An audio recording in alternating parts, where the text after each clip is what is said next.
Good afternoon. It's Thursday, the 5th of March. I'm Erin Viner, and this is IBA News broadcasting from Jerusalem. We open with the upcoming election, and voting is already underway, beginning with the casting of ballots by members of the diplomatic corps in New Zealand. We get more on the latest campaign developments from IBA's Eli Wogelanter. The first vote in the Israeli election has already been cast by Yosef Livni, Israel's ambassador to New Zealand. Israel does not allow absentee ballots for Israeli expats or those absent from the country on election day for whatever reason, except its diplomatic corps and their families. New Zealand is the first of 96 Israeli diplomatic missions to vote in this year's elections, with some 6,000 public servants expected to participate over 36 hours. Once voting is completed, the ballots will be sent by diplomatic mail to Israel, where they will be placed in a safe and counted only on March 17th after the polls close. Back here in Israel, the speech Prime Minister Benjamin Netanyahu delivered to Congress this week seems to have had only a modest influence on the electorate. The latest polls show a slight boost for Likud, according to polls sponsored by Channels 2 and 10 that were broadcast last night. Channel 10 found Likud had gained 2 seats and that it was now tied for the lead with the Zionist Union at 23 Knesset mandates apiece. Channel 2 had the Likud gaining 1 seat and remaining 1 mandate behind the Zionist Union, 24 to 23. 43% of respondents said that they had watched the address and it did not influence their perception of the prime minister. A Zionist Union spokesman said the results indicate that the public was smart enough to see through Netanyahu's attempt to use an address to Congress for political gain. MK Yariv Levin, who served as coalition chairman for much of the outgoing Knesset's term, said Likud's internal poll of public opinion following the speech would not be completed until tomorrow. Netanyahu did receive 1 boost this week. Following weeks of speculation, Shas party leader Aryeh Deri announced that he will recommend to President Ruvi Rivlin that Netanyahu receive the mandate to form the next government. The announcement is seen as a blow to Labor leader Yitzhak Herzog. Deri had been ambiguous until now in declaring whom he will support. He declared in the past that Shas has no sacred covenant with the right and that it did not matter to the party whether Netanyahu or Herzog become prime minister. Despite his intention to recommend Netanyahu to Rivlin, it does not preclude Shas joining a left-wing government headed by Herzog if the latter is chosen to form the next coalition. Eli Wogelanter, IBA News. After returning home from Washington, Prime Minister Netanyahu dismissed criticism concerning his congressional speech, saying that he presented American lawmakers with a practical alternative to the deeply flawed nuclear deal being negotiated with Iran. We turn to Israel knowing that Israel's concerns regarding the impending deal with Iran are better understood, that the deal currently on the table is deeply flawed. Instead of preventing Iran from developing nuclear weapons, this impending deal will facilitate that development. The alternative to that bad deal is not war, but a much better deal. I propose in Washington placing 2 new parameters on any deal with Iran.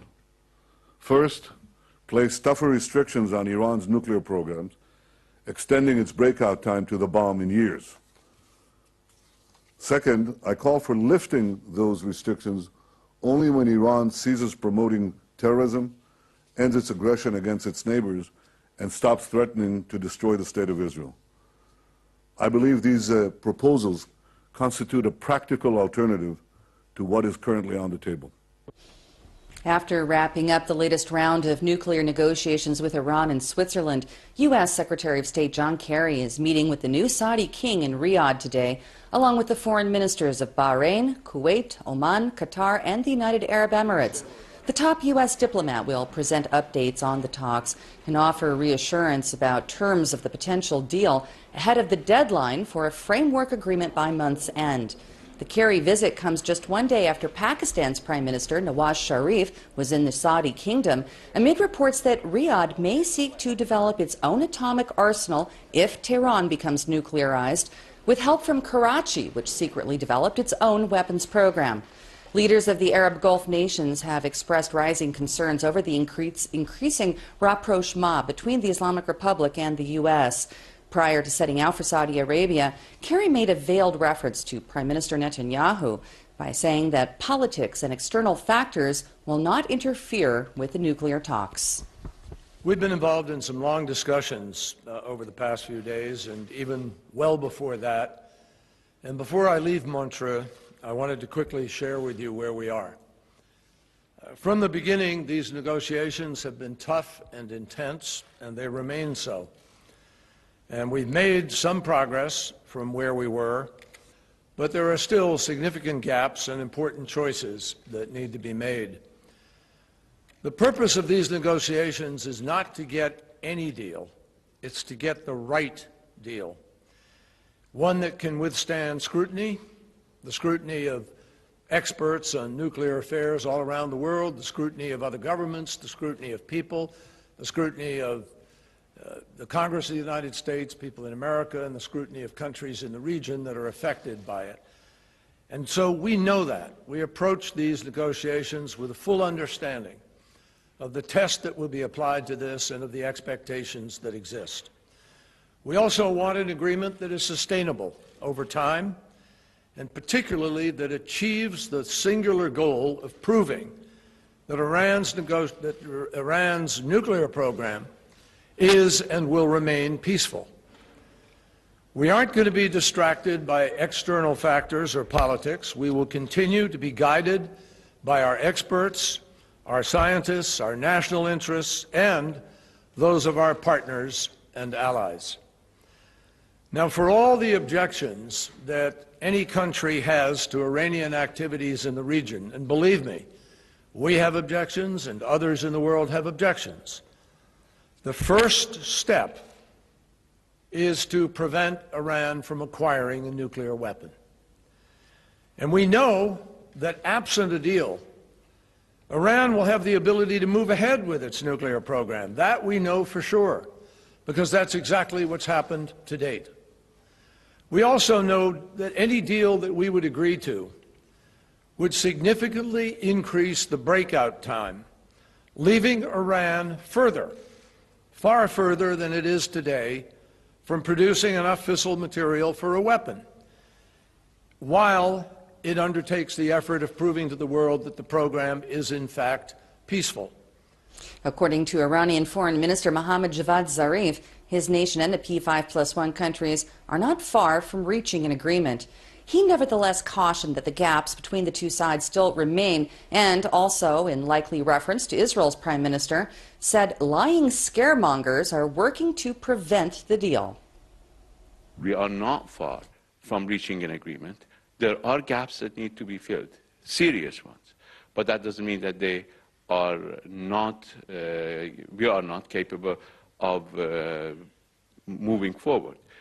We have one very serious problem, and that is there is a great deal of pressure that is being imposed by warmongers, by scaremongers, who are trying to prevent a deal by scaremongering tactics, by lying, by demagoguery, and that is an impediment to the necessary atmosphere that is required to reach a deal.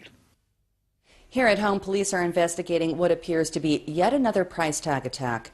Residents in the village of Al-Mughayr, southeast of Ramallah, say that 2 vehicles were torched overnight and graffiti was written in Hebrew reading "Death to Arabs" found on the walls of local buildings.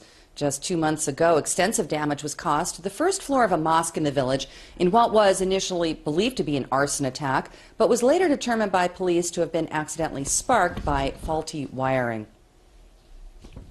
Palestinian leadership is convening in Ramallah to debate whether to suspend security cooperation with Israel.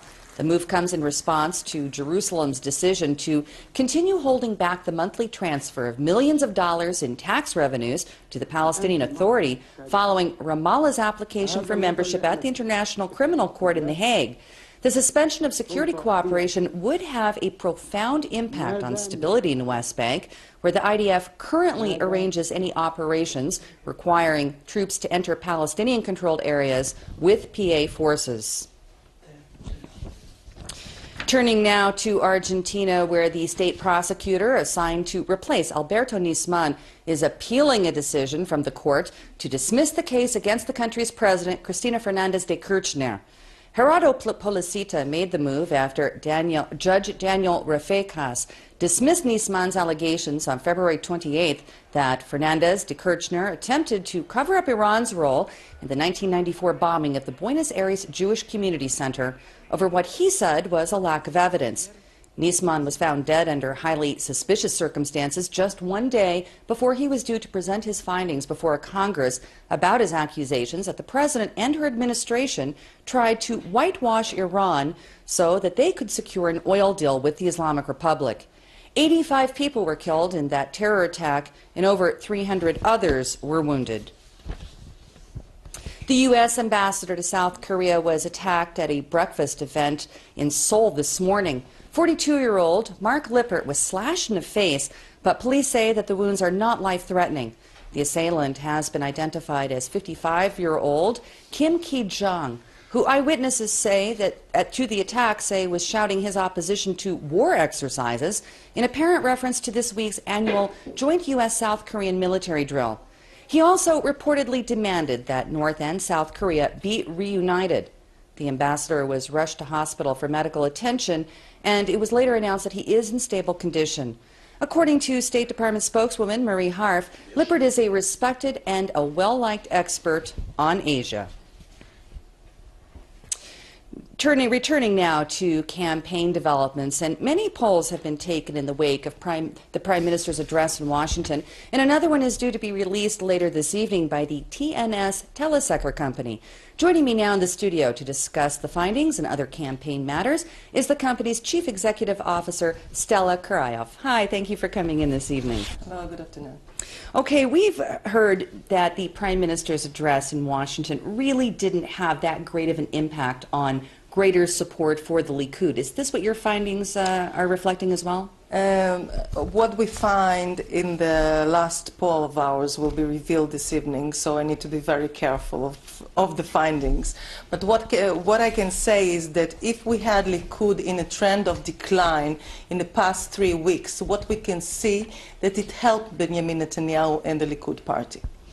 I would have thought so, actually. He seemed to have so much support for it. But now, most polls have been showing the Zionist Union Party either slightly ahead of Likud and other parties, well, far ahead of other parties, or at least holding firm.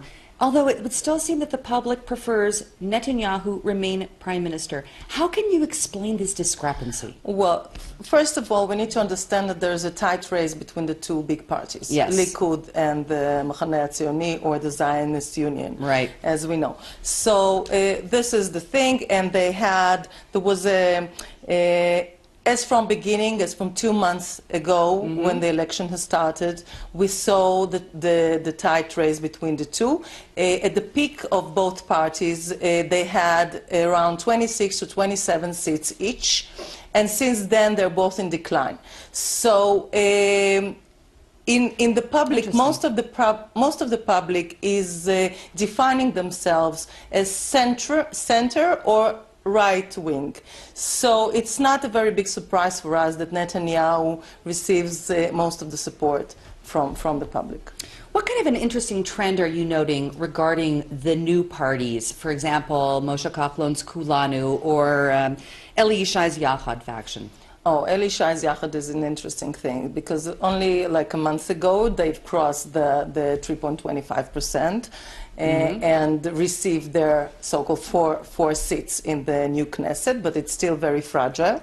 On the other hand, Kulanu is of Moshe Kahlon is struggling together with Yair Lapid from Yesh Atid, almost in the center with the same agenda but not the same voters. So if Yair Lapid on last elections received 19 seats in the Knesset and was the surprise of the elections, so nowadays it's kind of, we need to be very careful. It's kind of a zero-sum game eventually. So it's Kahlon and Lapid who are dividing the votes between the two. That's interesting. Yeah. Now, if you can briefly outline for us what kind of a coalition government we would see if the Herzog-Livni faction wins versus the Netanyahu faction, because I'm sure it's going to be much different this time if he wins. Well, it's a big question. First of all, as we know, the small parties or the center parties will be the one to define the new government. So they will need to, I forgot the word in English, I'm so sorry.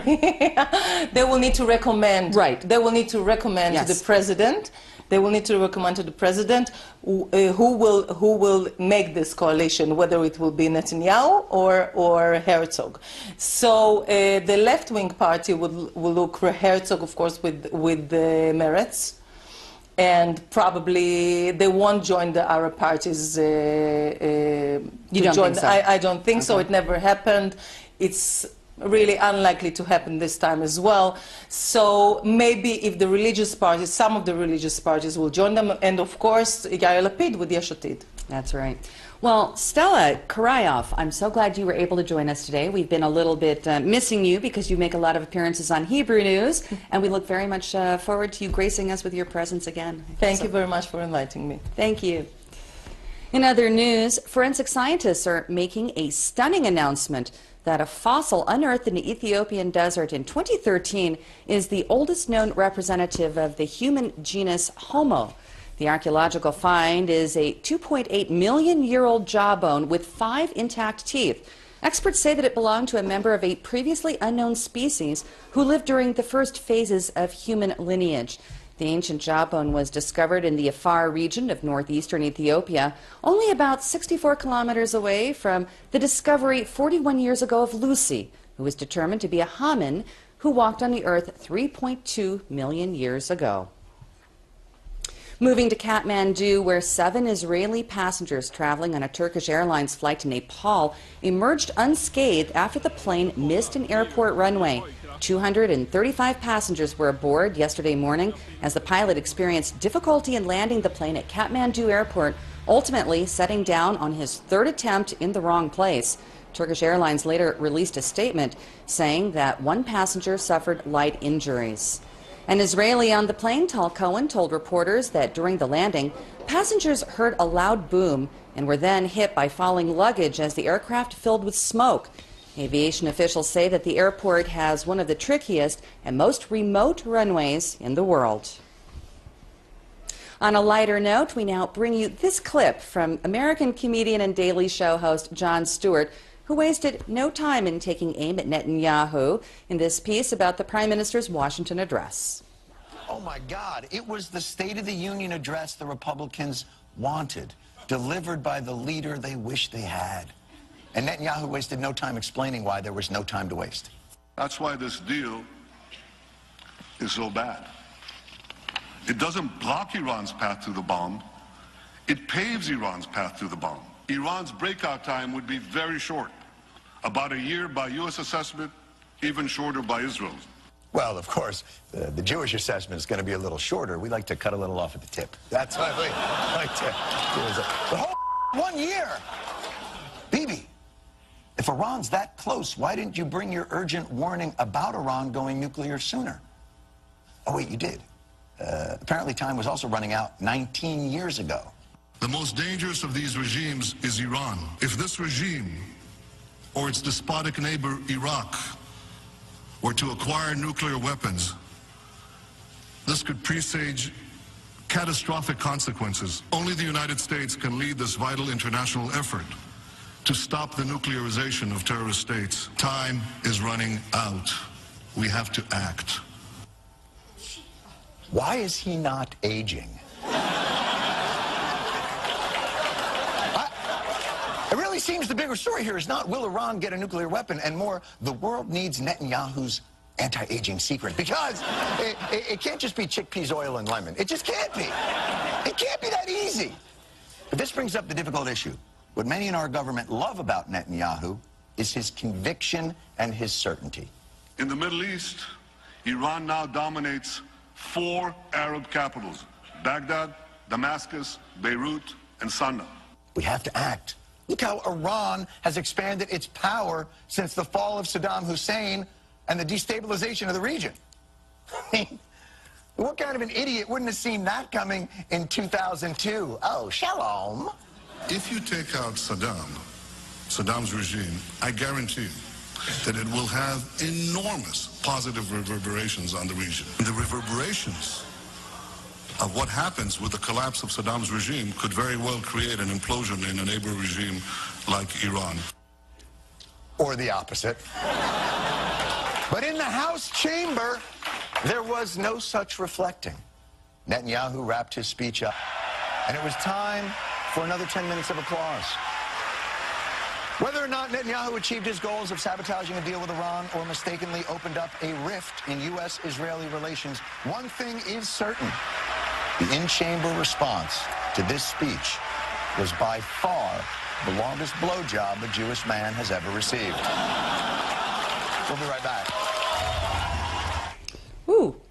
Thousands of people today celebrated the Purim holiday, with the warm weather and clear skies providing a beautiful backdrop for entertaining parades across the country. It was definitely Children's Town in Cologne today, the theme that was chosen for the colorful floats and the children in fun costumes filling the streets of the central city that concluded with an enormous outdoor party for all. And with the national elections just 12 days away, politicians made multiple appearances in costumes designed in the image of the biblical Purim story. It's going to be another gorgeous day tomorrow that should be ideal for all the Purim partiers. The IBA weather team tells us that we will see a significant rise in temperatures and sunny conditions. Here's the forecast at home and abroad for the next 24 hours.